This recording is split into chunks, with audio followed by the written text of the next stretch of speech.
press the bell icon on the YouTube app and never miss another update.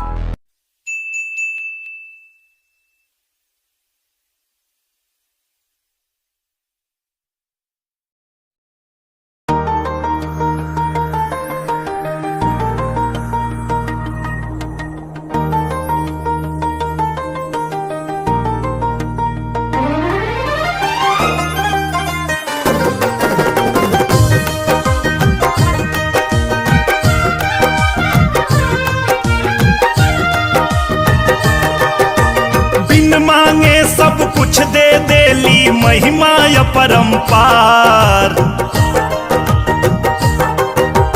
बिन मांगे सब कुछ दे देली महिमा अपरंपार। मन में खाली सोच के देखा जे होके दरकार देवी माई के, हो देवी मैया के। लागल बजन का दरबार देवी मैया के, जय हो लागल बजन का दरबार। झूठा वादा करेली नाही ऐसने सरकार, झूठा वादा करेली नाही ऐसने सरकार। सबके अर्जी सुनेली माई आवो ना एक बार देवी मैया के, हो देवी माई के।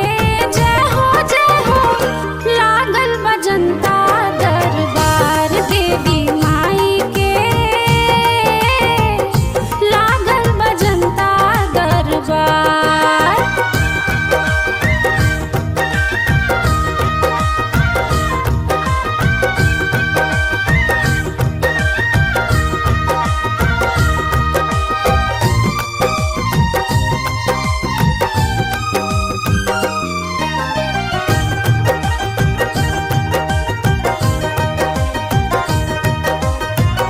कौनो समस्या होखे कह आके माई से, लइका से दुख होखे चाहे होखे भाई से।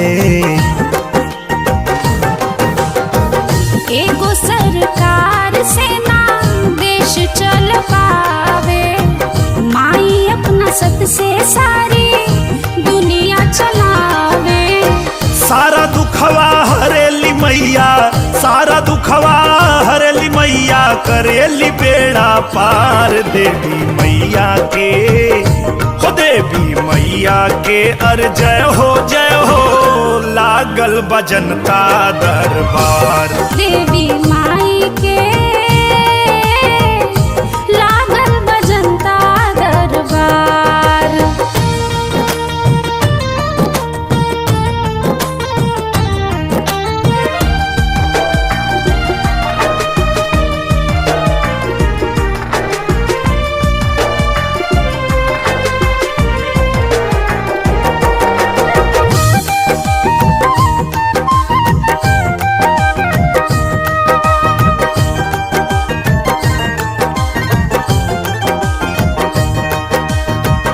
माई न्यायाधीश बाड़ी, माई ये वकील हो। श्रद्धा से जाके बस कर द अपील हो। जैसे कचहरी में होके सुनवाई, वैसे न देरी हाँ करेली माई। इनका दर पे छोटा केहू, इनका दर पे छोटा केहू ना केहू बरियार देवी माई के, हो देवी माई के। लागल बजनता दरबार देवी माई